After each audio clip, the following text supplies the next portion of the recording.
Sunday, everybody. Happy Sunday to everyone. This is Sunday Connections. I am Kelly, aka Dozen Cats. Just waiting for Linda to arrive. I'm so grateful for all of you to join us today. This is a huge thrill for me. As you may or may not know, this is the 364th day of Dozen Cats. Tomorrow, November the 7th, which is my mother's birthday, is my 1-year channel anniversary. And so it is such a thrill to have Linda G, the Comanche psychic, the one and only, back here to join us in such an amazing moment, really. So I am sitting here with great anticipation. I can't wait for her to show up, and we will have a wonderful chat and try to get to know Linda in a way that perhaps maybe we don't have the ability to know her otherwise. So thank you everyone for being here. Thank you for hanging out with us today on Sunday Connections. This show is all about the variety of ways that we can connect with spirit. And I can't think of a better person to share that moment with than Linda G. So let's say hi to a whole bunch of folks in the chat. Thank you everyone for being here. Warrior Girl is here, and Wiki is here, and Christine Thomas is in the house. Rose is here. Thank you so much. Teresa, Juno is here. Ron, Vivian, Linda, Sylvia is here. Pierrette White is here. Thank you so much for being here. Sunflower Down Under, all the way from Australia. Thank you for being here. Engla is here, all the way from Finland. Thank you so much, everyone, for being here. Libra Lady is in the house. Hello, my friend. Jan's Free, thank you for being here. My goodness, look at you all. I love it. I love it. I love it. Thank you so kindly. Who else is in the house? I don't want to forget anybody. Justin's mom is here. Thank you so much. Anna Banana is in the house. Gina M is in the house. Of course, my husband is here.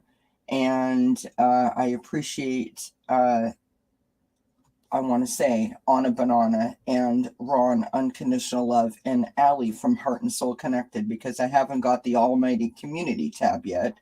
My friends posted this show up for me in their community tabs, and I thank you kindly for that support. It is greatly appreciated.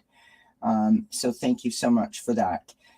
Just really quick before I forget, coming up this Saturday, so November the 12th at 3 p.m. Eastern Time, we will have a celebration to kick off the 1-year party, the channelversary, as it were. I've invited many a guest. We're going to have a whole bunch of fun. Tomorrow there will be a video that I have created that sort of highlights the year, and you know, I just am so grateful for all of the love, all of the support. And we've done this together, this journey that we've been on for the last year. And I'm very excited about what's to come next year. So thank you so much, everyone, for being here, for hanging out with us today. Lady Silver, thank you for being here. Sherry H has popped in for a few minutes. Hi, Nancy Jean. Good to see you, my friend. Thank you so much for being here. Teresa is here. Lisa Foster is in the house. Thank you so much, everyone. It is an absolute international community, is it not, my friends? I love it. Thank you, Jan's Free, for pointing that out. Wisdom Seeker Joan is in the house. Good to see you, my friend. Bora Bora is in the house. Thank you for being here. Oh, thank you, Lisa. Well, listen, Miss Linda is taking time out of her busy week and her Sunday, and we so appreciate her time. She will be here when she gets here, and we will let her settle in, and we will ask her a bunch of questions. Cosmic Blue is here, 7 a.m. in Australia. I love it. I love it. I love it. I love it. So, friends, and by the way, may I just say thank you so kindly for all of the wonderful comments and emails that I've gotten over the last week. Well, I sort of got myself back to wellness mode. Whatever this was that my husband brought home. Thank you so much, honey. It kind of handed me my butt. But we look to be on the other side of it now, so I'm grateful for that. So let us just make sure that Linda's not sending me any kind of SOS email saying, oh my gosh, I can't get in. It doesn't appear that there is, which is a good sign. We like it. Hi, Cecile.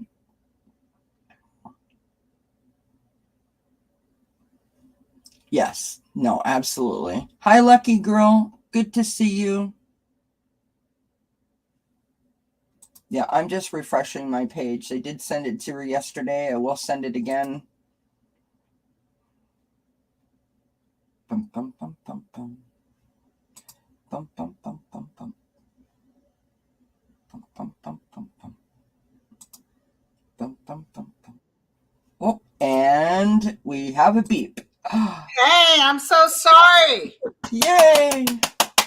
You know what? G, the Comanche psychic. I got your, I was coming. No joke. No. And I'm the one that told everybody to be sure to change their clocks and stuff. And so I have a chime clock that takes a lot of work to change. And the time flew by. I missed you by 8 minutes. And thank God people wrote me and said, BITCH, where are you? Well, I just want to say, first and foremost, what an absolute thrill this is for me. Oh, thank you, honey. I'm sorry I kept you waiting so long. No, not at all. And we're wearing the same color, friends, which is just fantastic. We're off to a great start right there. Not sure if Linda knows or not, but today is day 364 for Dozen Cats. Tomorrow, which is my mom's birthday, is my 1-year channel anniversary. And so it was so amazing to me that you were able to come and join us today. It is such a significant moment for me personally, as well as the channel. And I thank you kindly. I'm honored that you asked me to come. Thank you so much. And I'm sorry I was so late. Thank no, not at all. I think Lisa wrote me, and I got a couple of letters, and I was like, what time is it? Oh, shoot. And I just realized I did my pick a card for 2, and I realized I'm doing a collab with Amy at 2. So I got to change it to 3. And then I'm supposed to do a birthday for Deanne, a Deanne birthday. Okay. So I'm busy today. You're very busy, and we appreciate you taking time out on a Sunday. And I want to say, because, I've had the channel for 364 days. It has been an amazing journey thus far. I look forward to year 2, but I do want everyone to know, not to put you on the spot, Linda, but you give so selflessly of your time and your energy to so many of us on YouTube.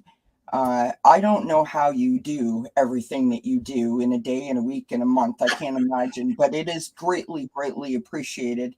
The fact that you give of your time to support and sort of, share us with all of your subscribers. It is not something that everyone does. Yeah. And so it is graciously appreciated that you give of yourself the way that you do. So thank you so much for that. Well, the thing is to get everybody out there. The workers are supposed to come. Right. We're supposed to be doing this. This is our calling. Right. And I can't carry it. I'm getting old. No, you're not. You're lovely. I mean, I am stopping reading. So yes, you are. You know what? Am I subscribed to you? Well, I don't know. I went just now, D&Z Cats dash Kelly. Yeah, it's Dozen Cats Wellness Trail. Interesting. It's not showing on here. Johnny Hero's apprentice is in the house. Hi, Johnny. Wow. Yeah, I don't know why. I'll find it later.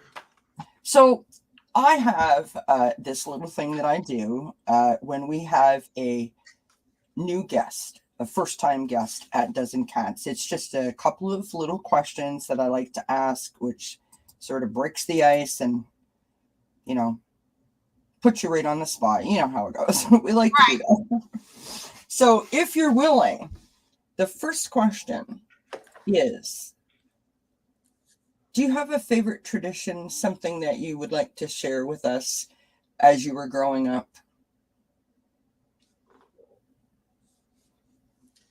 Well, my family had traditions like with Thanksgiving and holidays and stuff. Mm-hmm. But Is do there? I have a favorite tradition?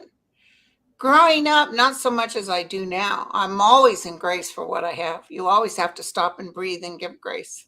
I love that. 'Cause- Beautiful ring, by the way. oh, thanks. I got this in LA. Love it. Thanks. Second question. 3 things that you always have to have with you at all times. That I have to have with me at all times? Yeah. Probably the damn phone. I'm hooked with this phone. Jesus Christ. You know, my boys have them now. How did I'll be 70 next year. So I come from the days when it was a nickel to use a payphone. Right. I think it got up to like 25 cents or 30 cents before these phones started coming. But how did we exist? It's funny, isn't it? Because it's like literally if the thing isn't attached to us somehow, we feel like part of us is missing, which is really interesting. Right. I've lost so much in my life. I've gone through 3 marriages and gave away almost everything I had. I've kept a hold of pictures and family videos. But even jewelry, most of my jewelry, I don't wear that much, and I'm not into jewelry like I used to be when I was younger. Right. Gotcha. All right. Do you have a song, Linda, that makes you just want to dance every time you hear it? Oh, all she wants to do is dance. Don Henley. Love that song. Mine is A Little Less Conversation by Elvis Presley. Oh yeah, that was a great song. I don't know what it is. Every time I hear that, I think of my parents who used to love to dance, and it just, I don't know, it just puts me in that kind of spot and that kind of mood, and it just like picks me up. I love it. All right. When I think of my parents, I think of Dave Brubeck, Take 5. Yep. And they used to listen to Frank Sinatra. But my dad was 18 when I was born. So, they listened to the with us, the Beatles and the Monkees. Yep. And, my dad really loved, what is that that one, Susie Q. Yes. Growing up in my family, my parents both loved to dance. And my parents were really good dancers, and they would actually go and they would dance, and they would win dance contests and so forth and competitions. What type of dancing? Like a swing kind of a dance. Okay. Pretty much was what they did. My sister and I, it's hysterical. We try very hard. We are not blessed with the dancing gene that my parents had. Right. And it's hard because, of course, I would dance with my dad or my mom, and I could do that bit. But now it's my sister and I dancing together, and it's like, yeah, that doesn't. It's because we don't know who's supposed to lead, so we have a bit of an issue in that department. But we love it, and growing up, we always had jukeboxes. All of my aunts and uncles in their basements. Basement parties were the thing to do. Oh, I love it. We would get there and everyone would be dancing and putting on a big performance. And I mean, it was just, that's what we did. And so music makes me happy. Music makes me very happy. Right. I love it. It's always been, like I said, my parents always had, they had a hi-fi. Yep. And we each had a little record player. We'd play music all the time. I've always loved music. And when I was 18 or I think, yeah, still underage, I used to go to the Enlisted Men's Club at, what is it called? Where the, off the Golden Gate Bridge or off the Bay Bridge. Okay. Treasure Island. Okay. and they have the Enlisted Men's Club there. And I'd go down there with a bunch of friends, and we'd have the usual guys waiting with our tequila sunrise. Nice. And we would dance. You'd never even feel the booze because I would dance so hard all night. And they had live bands. Yeah. We had, I think they played at my first wedding with husband number one, Black Magic. And they played Burke House and Money, Money, Money. And then we had another band called Y&T, which ended up being a famous, I think their name was Yesterday and Today. And they ended up being sort of famous. At least they were in the rock and roll stuff. And they used to play Smoke on the Water. Oh, I love that song. Yeah. Oh, I used to love it. Well, that's really an interesting point, because my dad was the oldest of 12 children. Yeah. And my dad, all of his brothers and sisters, they're all very musically inclined. Yeah. Where was he raised at, by the way? My father was born and raised in Toronto, Ontario, Canada. Same as my mama. And my dad he played the spoons. And you're kidding me. I love it. I'm not kidding. And it was the very best of the best times. There was something about my dad's ability to sort of, tap into the people in the room and sort of create that kind of happy atmosphere. He knew how to get a party started. Let's put it that way. Okay. And he loved to play the spoons, and he would get asked to go up on stage and perform with whatever band happened to be there at the time. Right. All of my aunts and uncles sang. My uncle, one of my dad's brothers, actually has his own recording studio in his man cave in the garage, which is lovely. And, they get up there and they sing and they dance and they do all kinds of things. And it's such a warm atmosphere to be raised in, where you express yourself in song and in dance. And it's just a lovely sort of vibe. You know what I mean? Exactly. It's beautiful. So you were raised in Canada? Yes. Yes, ma'am. That's where I am. Oh, sorry. That's my dog. No, don't be sorry. I love it. I have a couple of questions for you, if it's okay. Sure. Can I just do one thing? Yes, of course. Hold on 1 second. I'll be right back. All right. Hi, everybody who's popped in. Thank you so much for being here. Thank you for hanging on. You used to hang spoons from your nose. Lisa, I love that. Do you know my dad was actually given a set of spoons by his one of his sisters that had his name engraved specifically for him playing the spoons, because we went through spoons like nobody's business at my house, because my dad was constantly taking the spoons out of the drawer before they would go out somewhere. And one of his sisters was kind enough to get him his own specific special set, which was very cool. Hi, Teresa. Hi, Colorful Foresight. Hi, Spiritual Rain.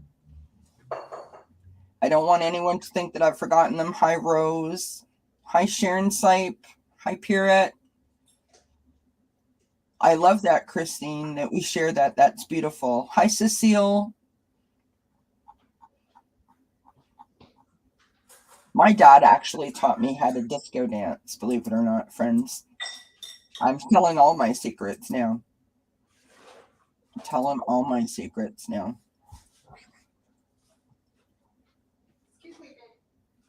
It's a youth group thing. Then I was a youth. Oh, neat. That's cool. I like that, Lisa. You know what, Joan? My parents were a hoot. They really, really were. The one thing that my parents taught us, which I don't know that they were even aware that they taught us, and that was just how to have fun and enjoy the small things in life, right? Okay, so that was my son's food that came to the door, and oh, nice. I had to run and give him his food real quick. Well, you're very sweet for doing that for your son. So, did I miss any gossip? Well, I was just chatting about my dad and his spoon. So my mom, used to like lose her mind because my dad would, of course, have to take all the spoons out of the kitchen, for said performance that may occur. And then finally, his one of his sisters bought him a set of special spoons engraved with his own name on it, so that Nice. he could then get up there and do his thing. And I mean, it was an amazing thing to watch. He would do it. His fingers would be bleeding and the whole bit, but I mean, he was right into it. Wow. I don't have the special gene of playing the No. spoons, There's but I I like it. there's my dad was from Oklahoma, and then his father was from Missouri. And they used to grab anything, kitchen utensils or spoons and stuff. Yep. I love that. So, and I was saying that my father actually taught me how to disco dance, which, Oh my God. yeah, my dad brought Oh, home. so you were around for disco dance days like me. Yeah. What was that? Late 80s, 90s? For us here, it was like No, 70s. Yeah, like the late 70s, early 80s. And my dad would, my dad brought home an 8-track. That's right, friends. That's how old I am. Brought home an 8-track. And it was the song, what the heck was the name of that song? Something like you can ring my bell. I remember that one. Yeah. And my dad popped that thing into the stereo, and the next thing you know, we were having a party in the living room. And he was teaching us how to like get down. That's what he called it, get down. And I was like, okay, it doesn't look anything like I'm thinking that it should, but okay. I don't know how many kids actually could say that their father taught them how to disco dance, but my father was a terrible dancer. Yeah. But I used to go to the clubs, and they used to have disco. And I loved John Travolta. The bomb. Staying Alive and all that Bee Gees music. That's something that'll get me going. Yeah, I love it. Hey, listen, friends, you wanna pick yourself up on a bad day. Pop the movie in Staying Alive, which was when John Travolta, it was like the second installment of the Saturday Night Fever, and he struts down the street with the paint cans. Friends, just puts me in a good mood. Just the whole moment. Moment. Years ago, Richard Marx was opening up his album, and I was in Beverly Hills with my friend who was the drummer at the time for Kenny Loggins. And he brought us to this event with Richard Marx and his family, and John Travolta came, and a whole bunch of Barry Manilow was there, and some whole bunch of, anyway, they had a little dance studio, not a dance studio, a stage, right? And they were playing music, and I see Travolta come in. That's when he really had a big head, and he was dating Marilu Lou Henner. And he had an entourage of people with him. And they sort of walked in, and they sat down where the stage was because they're going to wait for Richard Marx. So I got someone to dance for me because I thought, if he sees how well I dance, I'm sure he's going to ask me to be in his next movie. Well, of course. Why wouldn't he? Girlfriend, I went out there and made it a fool of I tell you who was looking at me was Marilu Lou Henner. Like, what the hell? I was twirling, and, he didn't look at me once. He could care less. So I didn't get invited to his new movie. Well, you know what? I mean, you went out there and you lived your best moment. And I say good on you. My face was probably beet red. Yeah, but you need to do that every once in a while. Yeah, I had the best time. It's so funny to me that you said that, because it literally made me think. So there I am. I'm in college, and we're about to have like our end of the season sort of bash, right before we go. You go home for summer kind of idea. And I'm telling my dad that a bunch of the girls and I are going to this local bar. How old were you? I was like 21 years old, and there I was at the local bar, whole bunch of us partying it up and doing our thing. And one of my friends says to me, "There's an older man standing over there at the bar. He's looking at us." And I'm like, "What?" And I'm like, "Oh my God, Dad, really?" You just couldn't let me have my own college party. Oh my God, that is so funny. Then my dad's out there and he's dancing and everyone's like, "Oh my God, your dad's like the coolest guy." And I'm like, "Yeah, he's awesome, is he?" Well, so he stayed for the party. He never left. He danced with us. He partied with us. Then he came to the house and we started all over again. And everyone just thought, like, I had that dad, right? Everyone thought my dad was like the coolest dad in the world. It's like, yeah, you try living with him. I There you mean, go. he's great to have at a party, but Yeah. That's like my dad being a fireman and a captain. He used to come to our elementary schools and they had a helicopter and they'd come down and they'd do these things to try to teach the children what to do if there's a right. fire in your house. And I remember just being so embarrassed. That was my dad.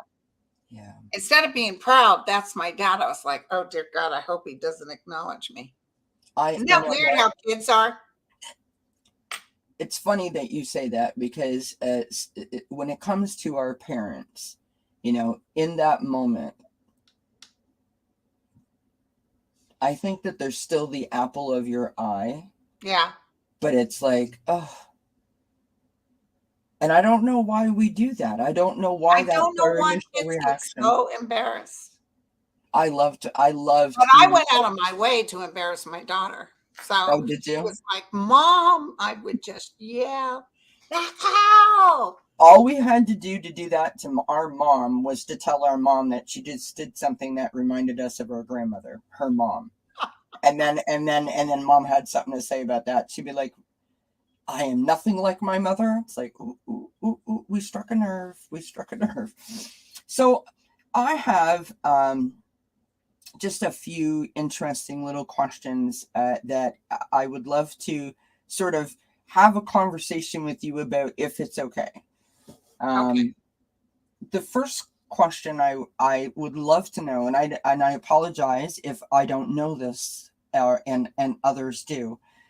Do you have a recollection of your first in-person reading, the first professional in-person reading that you put yourself in the spot of? Do you have anything that you remember of that specific reading, something significant that stuck out for you? I Like, not the don't. details You of the know, I reading. did a lot of free readings. I Yeah. didn't charge for readings for a long time. No. I just sort of did it for friends and stuff. And then I started working with a girlfriend who owned a beauty salon, and then the ladies would go in the back. And then they might donate a couple of bucks. Right. Yeah, but I probably didn't start doing paid readings like a psychic until I worked at Angel Heart. And that Right. was post cancer. So that was probably 2009. Right. But I read through nursing school and stuff. I made money doing that. But Right. I read for a lot of famous people, especially in the gay community in San Francisco. Oh Right. my God, they loved me and they treated me so good, and they'd pick me up. They'd have a car come get me. I used to lay the money because they would just donate. I never gave them an amount. Right. And I used to lay the money on the table before, when I'd come home, and Dad would say, Jesus, she can't get her own life together. People are paying her for advice. Well, it's always the way, is it not? Yeah. Yeah. I think that I mean, I've only been doing personal readings for a very, very short time, obviously. And the first couple of readings that I did were like giveaways, right? Some I gave a free 30-minute reading or whatever when I reached a certain milestone on the channel. And I remember the first reading I gave, I said, well, it's a free 30-minute reading, but I'm not watching the clock. And in the middle of it, I didn't know who was reading who. You know what I mean? Because we were both being so supportive of each other. It was a lovely experience for the first interaction that I had with someone, and I really felt that energy exchange. Oh, That fantastic. energy exchange was amazing to me, and that is something that I think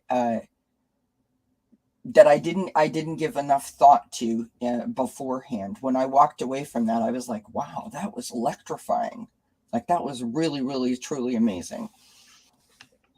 So I think that that's interesting. That's why I asked.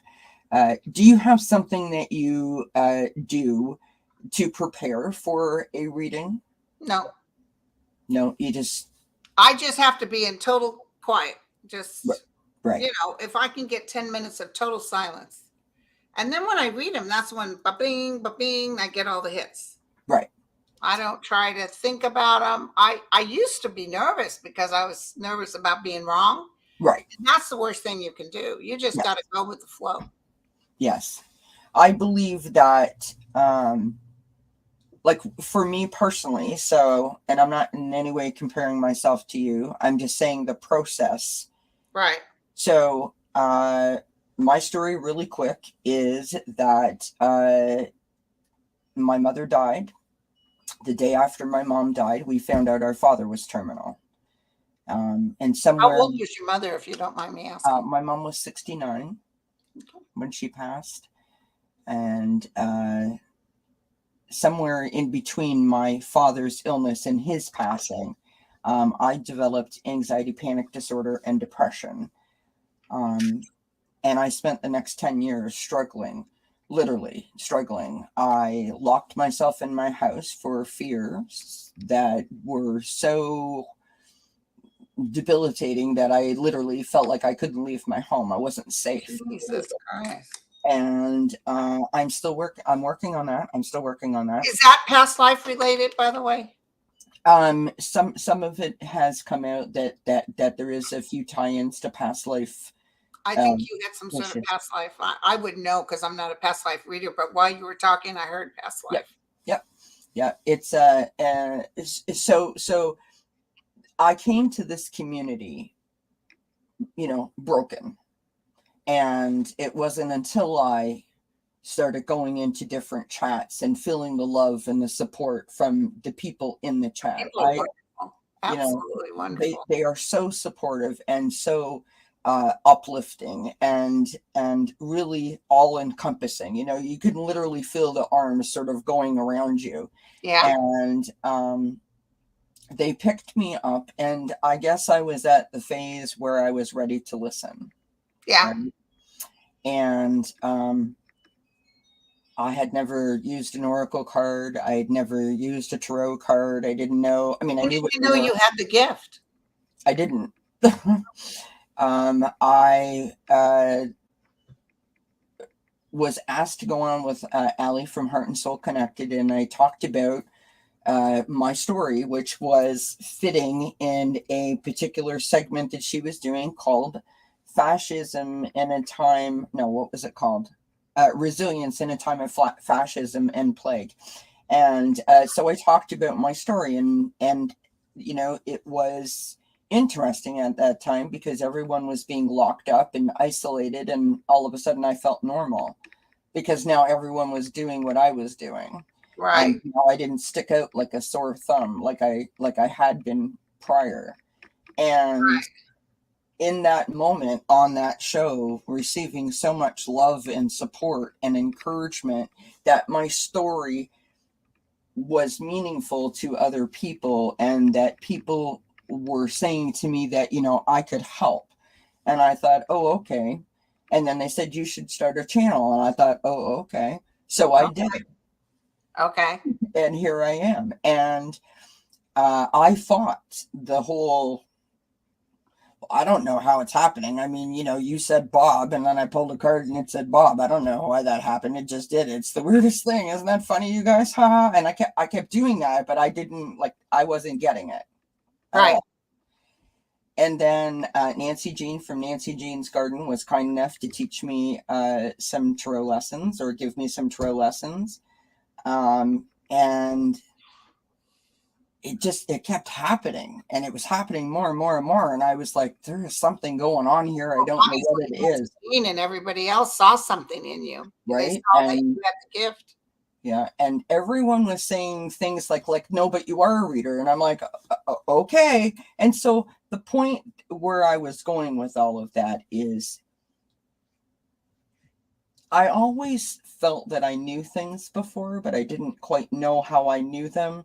I Yeah. always felt very empathic in my previous career, and you know, that would be about as close as I would say that I ever came to understanding that there was any kind of like knowing thing that I had. Right. And then all of a sudden, something just switched. And it was about maybe 8 months ago. Well, I was sitting here one day and I just was like, you know what? So this person pops in a chat and asks a question, and the person that I'm sharing the screen with gives a message, and then I pull a card and it says the same thing. Yeah, this is actually happening. And in that moment, I thought, you know what? I'm just gonna go with it, because if I have to ask the people in the chat to trust what I'm giving them is accurate information, I gotta trust myself. Right. Exactly. And I just started to trust myself. I didn't question it anymore. I didn't care why I got it or how I got it or when That's it. the key. Yes. That's what happened with me. When you start to worry, that's when you get wrong information. It's like right now I'm getting inundated with people. Oh my God, they said the Republicans are going to, and I'm Yeah. like, dudes, either Yeah. believe what my guys say or don't. Yeah. But don't send me all this Debbie Downer stuff, Yeah. because my guides have been so far right on. And Yes. I see marching like ants. I saw so many people, and thus far, that's been proven to be true. Yes. It's off the charts right now, the amount of people that are coming out to vote. And trust me, those aren't all Republican. I'm No. just going to say, hold on. In fact, Governor Stitt is down 5 or 6 points in Oklahoma. The Oklahoma Republican governor could very possibly lose. Interesting. And so the trusting part, right? The trusting is so important. That's why you got to breathe. You're always in grace for what you have, and trust them, because their information. If you start putting your own stuff in, see, that's why it's hard for me to read for people I know. Like I tell people, you don't want to be my new best friend, because then I won't be able to read you as well. Right. Right. The less I know about the person or situation, the better I am. Yes. And then the other thing I noticed, and I'm stopping readings at the end of December. Yes. The other thing I notice is the people who love to have a monthly reading, and it's all very sweet, but sometimes that interrupts with my ability to read correctly, because you can't keep coming back. I always tell people, don't wait 6 months, Well, yeah, because I don't know if it's a timing thing or if it's just, there's not enough time for you to, not for the person who's doing the reading, but for the person who's having the reading done. There's not enough time for you to take control of your own stuff and get your free will in there, because you can change the outcome, change the course of events, right? And the other thing, I do have that, Juno, as a question coming up, but thank you. The other thing is that people get so phobic about certain situations that they just don't know how to let it go and allow well-being to take over. Yes. Like I just read this woman that's having some physical issues. And as we're talking and as I'm looking at her, I'm realizing she keeps going back to it and back to it. I said, you know what, you're going in circles. You just can't seem to just calm down, allow them to work through you. You're constantly, it's like she's used to it. So she's playing that record over and over. Yes. And I can identify with that. One of my personal triggers, still to this point in time, is when someone says, well, you just got to choose to be happy. You just need to just decide. In all honesty, yes, you do. You must choose that. But you can't choose that if you're not aware that the choice is actually something that you can do on your own. It's not, and when you have something like anxiety panic disorder, for example, it is not the kind of thing that anyone wants to hear, that you have made a conscious choice to not be happy or not be positive. Well, there's some people that really don't know what happiness is. They just really don't know what happiness is. So how do you make someone feel something they've never had, or what love is? Yep. You know, That's my love for my family was distorted. It was angry, it yeah. was conditional. So then I kind of had this angry, conditional attitude, and thus no relationship worked out because Yeah. I didn't get over myself. Now, of Yeah. course, you know, I realize what happened, but there's a Yeah. lot of people out there just don't know what love is. I agree with that wholeheartedly. And the reason why I bring it up is because, you know, I don't want anyone to ever come to Dozen Cats and feel like, you know, well, if you just snap your fingers and click your heels 3 times, everything's going to be fine. Because that's not realistic. That's not how it works. You have to want it. And you have to understand that you actually have control over it. But until you are in the moment when you are Yeah, ready to grab those reins and say, okay, go, right. it's not The going other to thing is to step work. aside Yes, and get out give of your your own life way. over. I know that sounds crazy, but that's what happened to me when I Yeah, had cancer. And when I was begging for my life, and they said, "There's no such thing as death. You know this." And yeah, I felt so embarrassed. And yeah. I handed myself over. That's Into right. thy hands I commenced my spirit. And then I got out of my own way. And Yes, that's when they were able to work through me. yes. Because when we think too much, or we're always Yeah, announcing to ourselves we're depressed, because I remember going through horrible, horrible depression and suicidal and everything. But when I got out of my own way and just stood in silence, all of a sudden, boom, boom, boom. That's when I started hearing the voice in my ear that said, "You're going to do a YouTube channel." I thought they were cray cray. yeah. So, Linda, Yeah. do you think, this is just out of pure curiosity on my part. Do you think it's easier to read a living energy or a passed over energy? Absolutely think it's easier for me to read a passed over energy. Interesting. I get such details. It's amazing. I love that. And do you actually audibly hear the I guides? yeah, I sort of hear them, and I see they send me pictures. But what happens is in the realm, they're not covering anything. They're not Right. having to hide. And if anything, they're apologizing for some stuff that they Yes. realize they're gone through a life review, and Yes. they describe in detail about even how they died and what happened, and it's beautiful, you know. But sometimes whoever the person is I'm reading with the grief, oh my God. And I understand the grief, but what happens with them is it deters them from advancing because they're constantly trying to make sure mom is okay, you know. Yes. And there are some people that go and just they're gone. Yes. Go and do their thing. They're ready to go. Yeah. Yeah. Do you not think what an amazing service it would be if when you were, old enough or mature enough, I suppose is a better word, to, sort of be introduced to the whole idea that when someone crosses over, I mean, even if it was not even, true, Right. even if it wasn't true, if you were told when you had a mentality that was mature enough to sort of wrap your head around a concept like that, you know, when you pass over, you don't hold on to stuff, right? No, You but you all your will go pain. through. It's called karma.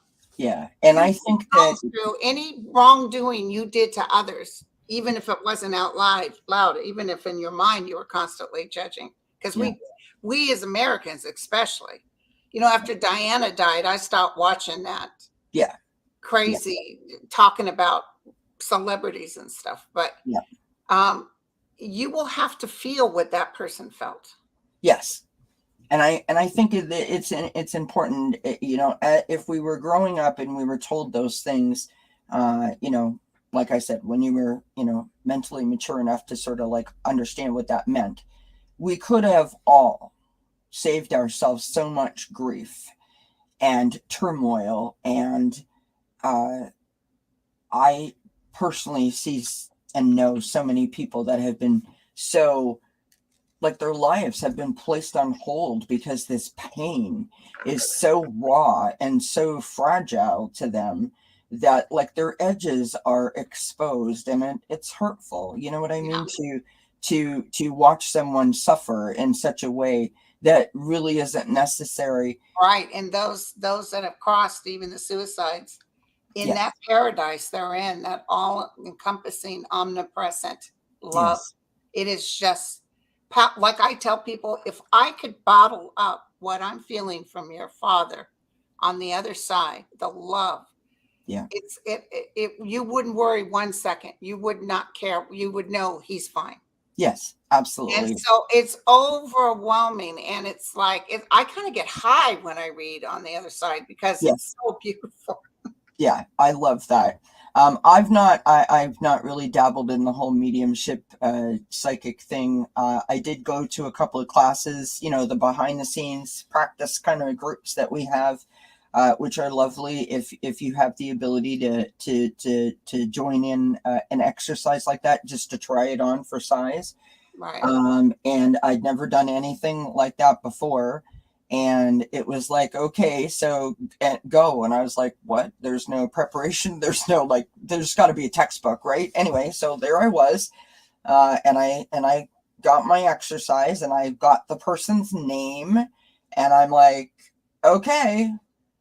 And I just closed my eyes, and all of a sudden I'm like describing this coat and the person and the hair and the shoes and Oh the yeah, pants. you're a bit I was ability to like, tap in.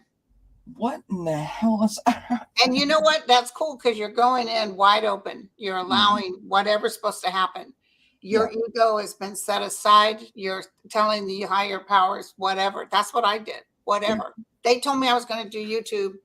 I actually argued for a minute. And then they said, Linda, you will help calm people down. And that was my opening. And that's when I started it, not knowing what the hell I was doing. Yeah. And I think it's a beautiful part of the exercise is the not knowing. I come from the place where I am that person. I need to know. I need to know A through Z or Z, depending on where you're from. I need to know. You can't just like give me the K. I need the whole thing, or I'm going to have questions all day, all night, and those questions will keep me up. This has been such a test of my own personal, trusting myself and just allowing myself. And I'm not really a fly by the seat of my pants kind of girl. I know I kind of look like I could be, but I'm not. But it has been a real test of my faith and my sort of belief in myself. And I love that that's been your experience as well. Oh yeah. Yeah. Well, the main thing is getting out of your own way. Yes. And sometimes I'll say, oh, I predicted that, or I predicted this. And then my guides will say, you did. I love that. No, my guys predicted it. I'm the vessel. I'm the one that took what they said and gave it to others. So I can't take credit for it at all, really.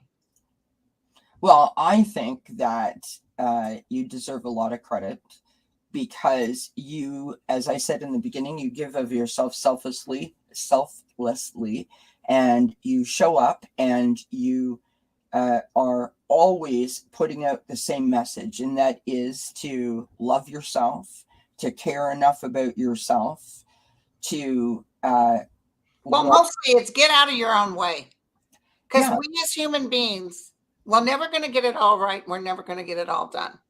So some things we put up like big walls are nothing. They're nothing burgers in the end. We got to get out and look at those crazy people that I'm not supposed to really judge, but really, like I told everybody, we got to get off this Trump train.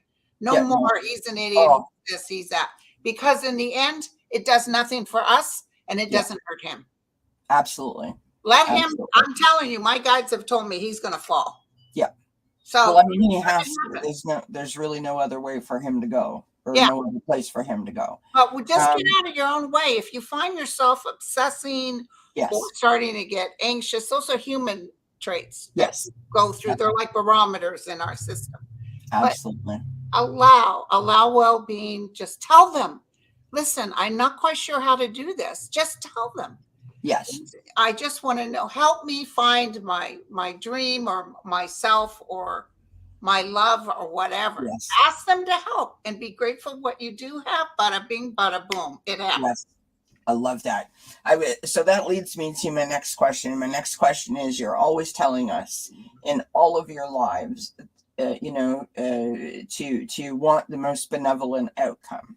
What does that mean to you? Like when you say that, when you read that, when you hear that, what does that say to Linda? It's the outcome for the best of all and for yourself. So it's like I've read people that are pursuing fame. I read famous people too.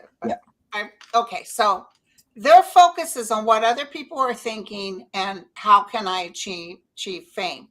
Yes. So that's when you're going to say, look, if you're looking at it that way, you got to look at your gift that you're bringing, and do you enjoy it? And is this what you love to? Is because there's a lot of people very talented, love theater, but Yes. they're always in pursuit, even with this kind of stuff, with just doing YouTube.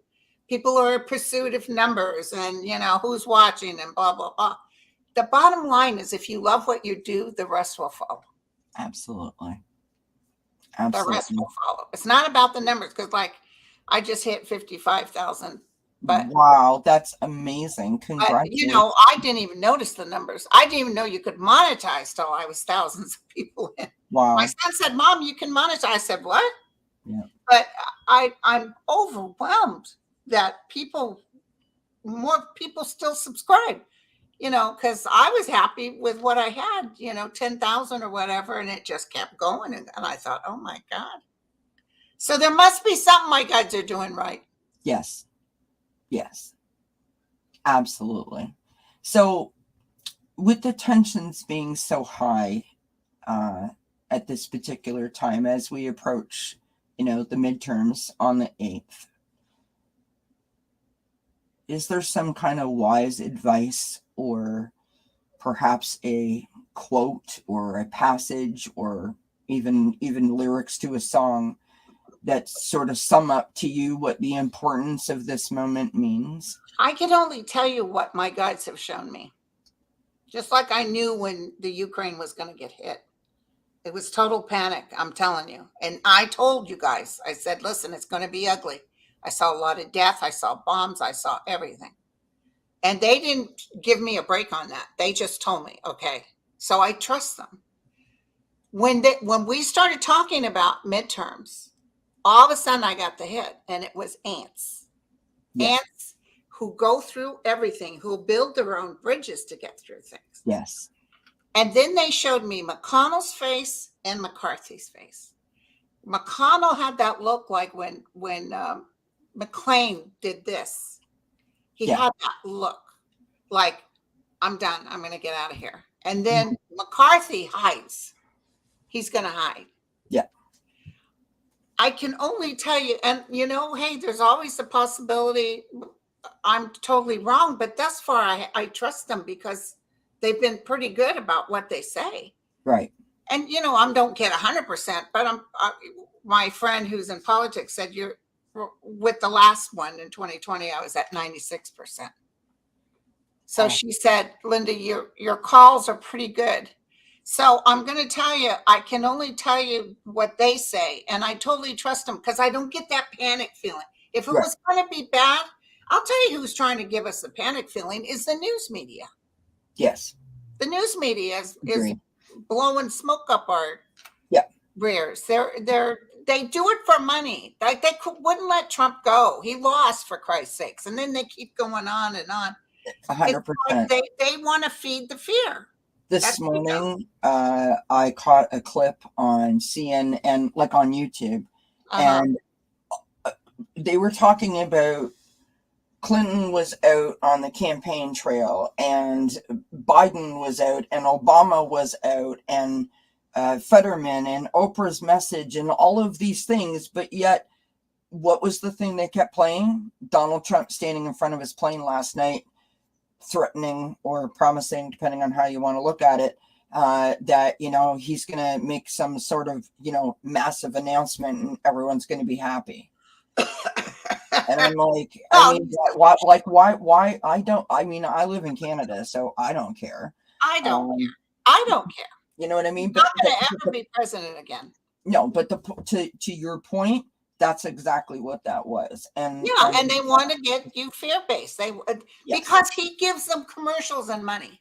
Yes. So they're going for where's the more people will watch. Everybody's going to watch Donald Trump because he's like a sideshow. He's like a clown act. Yes.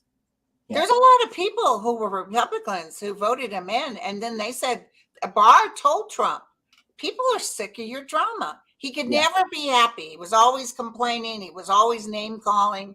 And Barr said, knock it off. And what are you doing trying to get rid of Obamacare during a pandemic? That is the stupidest move, and the stupid move from the Republicans. Well, you're gonna cut Social Security, and we're gonna do. Yeah. As a Canadian, I have to say that, you know, we are blessed with having free health care. Right. And, you know, when the pandemic was happening and it was being reported with the number of cases that the U.S. was experiencing, not like it was just the U.S., but specifically it was about the U.S. and the cost. I mean, oh, it's crazy. You have to go bankrupt because you got ill.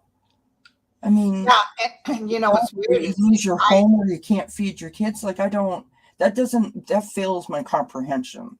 And then my guides told me there's going to be a very bad virus coming out, and everybody's going to need to wear a mask. Yeah. And then we went on to the next subject. They didn't stop me in midstream and say, "Dear God, Linda, warn everybody." They didn't do any. It's so weird how they did that. Yeah. While I was sort of preparing for this, you know, I thought about that last question that I asked, if there was, you know, like a thing that sort of sums up for you. And my thing to do before I go live is to watch, you know, videos or music. I listen to music, right? Everyone who knows me knows that when they join me live backstage, I'm, you know, doing my thing because that's who I am, right? As we talked about in the beginning. So I was watching myself a little Michael Bublé because I'm a Canadian and he's one of our boys and we love him. We love him. And he wrote a song called Feeling Good, which I strongly encourage everyone to go have a listen to at some point this afternoon, because it's just one of those songs that kind of gets you up on, you know, out of your seat and just kind of gets you in a really good kind of overall, right? Right. And I think it's a really moving and inspirational sort of piece of music, and it speaks to me personally on my healing journey and my spiritual journey. But overall, the lyrics are about believing in ourselves and believing in our strengths and our courage and our convictions. And I think that at this particular moment, that's what we need to tap into, right? I just want to read a few of the lyrics to you guys. It starts out with saying, birds flying high, you know how I feel. Right, I remember that song. Right? Sun in the sky, you know how I feel. Breeze drifting on by, you know how I feel. It's a new dawn, it's a new day, it's a new life for me, and I'm feeling good. And then it continues with that same sort of, you know, all these little like analogies or cliches. And that song literally lifts me up. Good.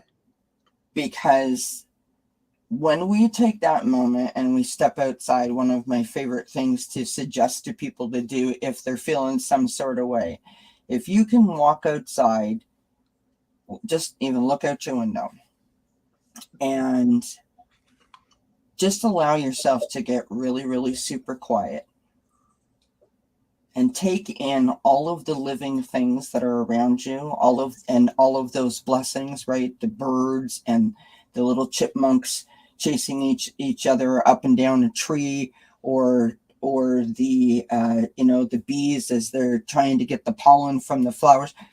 There's something so magical and so beautiful about that. Yeah. That all of a sudden things just seem to fall into place for me. Good.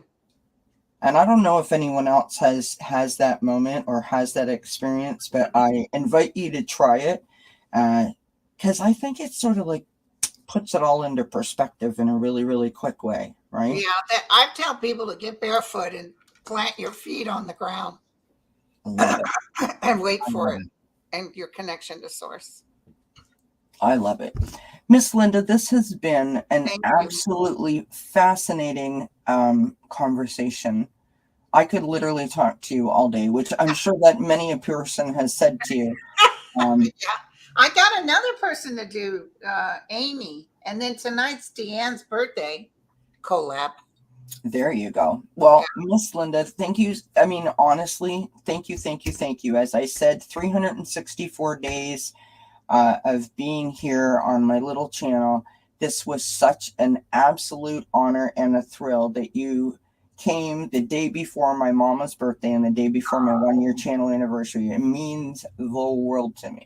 That's Thank you wonderful. so much.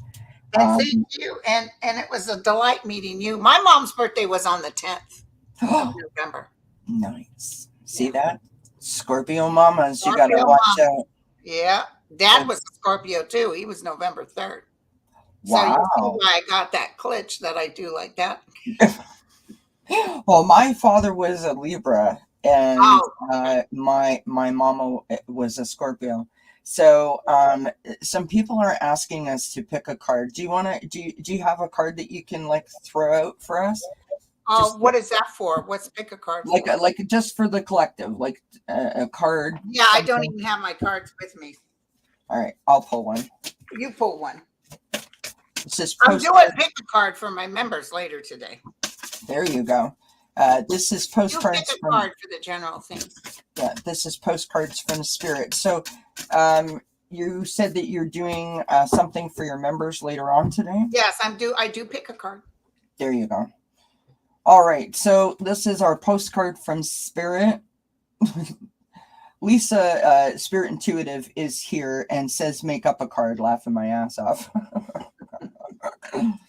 All right, dearest you have something exciting to share with you. Or sorry, we have something exciting to share with you. You are manifesting master and you don't even know it. There will always be enough of everything that you need in your life: money, opportunities, love, kindness. So whatever you're asking guidance about, have faith and be open in the many ways in which you will experience prosperity. Spirit is the source of your supply. You literally just said that. Yeah. The universe is always reflecting back to you what you believe. My mama's favorite word. I just want everyone to know. So whenever you fall into insecurity, you will be shown an illusion as if your fear were real. But the truth is that the universe is abundant. You are and always have been enough. And abundance is your natural state. If you can imagine something consistently as truth, you can and will create it. You are on the right path now. Keep believing. That's a great card. What is that from? What deck is that from? This is postcards from spirit. Oh, that's so cool. Yeah. My mother's favorite word was believe. There you go. And that is in there twice. And so that's no accident. So, Mummy, thank you. I love you. Thank you for being a part of today. Thank you, everyone, for being here and for joining us. And those of you know that you turn your clocks back an hour. Yeah. And you turn your weight scale back 20 pounds. Right? Yeah, that's my story. I'm all about that. I'm all about that.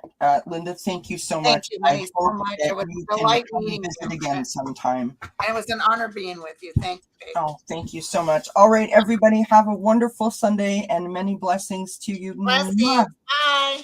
Bye, everyone.